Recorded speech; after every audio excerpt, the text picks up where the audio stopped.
Hi everyone! Join me here as I tour you here at Manawag, Pangasinan. Dito sa Manawag Church mismo. Ayan, so let's go!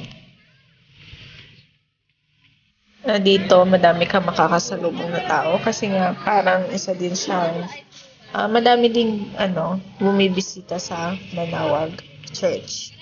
Ayan, kaya makikita nyo, madami akong mga nakakasalubong dyan. Yan. So, sila din yung mga kasama ko. Madaming nagtitinda ng kandila.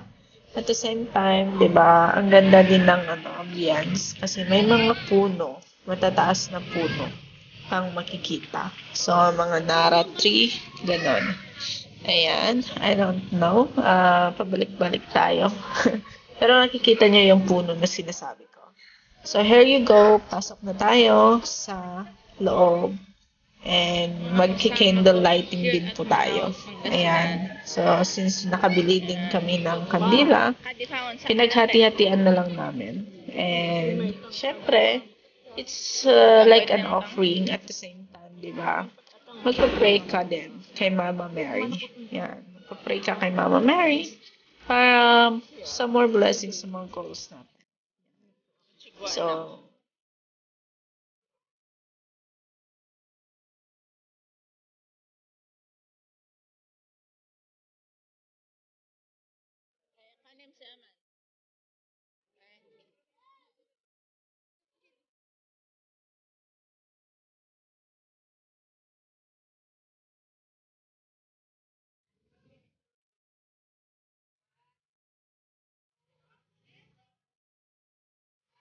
ayan. So, nagsindi na nga din ako ng kandila.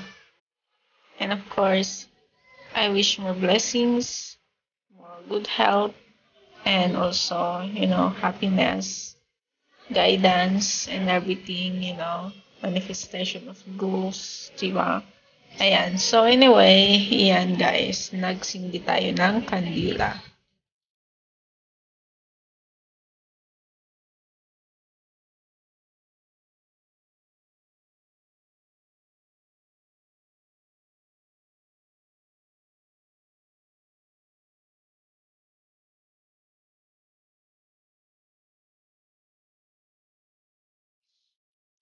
Ang minor basilica ng Our Lady of the Rosary of Manawag na matatagpuan sa tuktok ng isang burol sa bayan ng Manawag ay naging kolonikal na kaakibat ng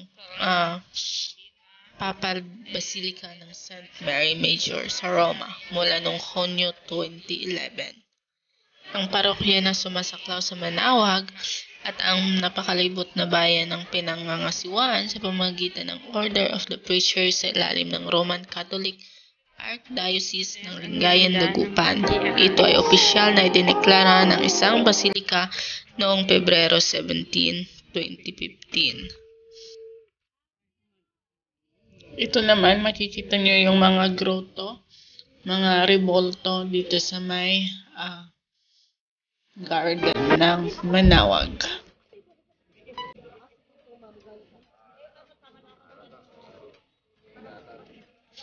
The history of Manawag Shrine.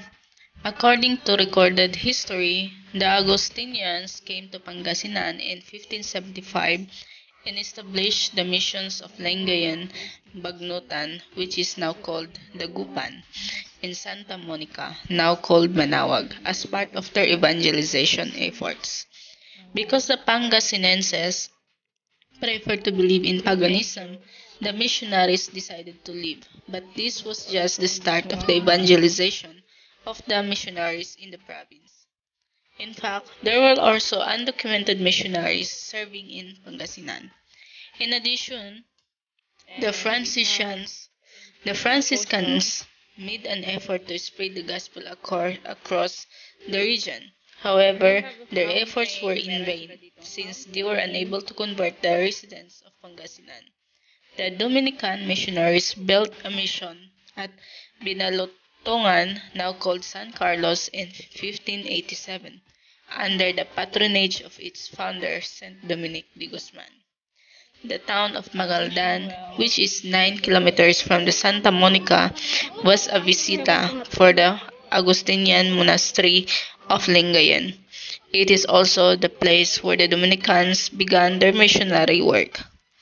Given that Lingayen was 30 kilometers from the Augustinian convent of Santa Monica, the Augustinians were happy to give up its care to Bishop Diego de Soria, OP, who gives it to Father Juan de San Jacinto, OP, Vicar of Mangaldan.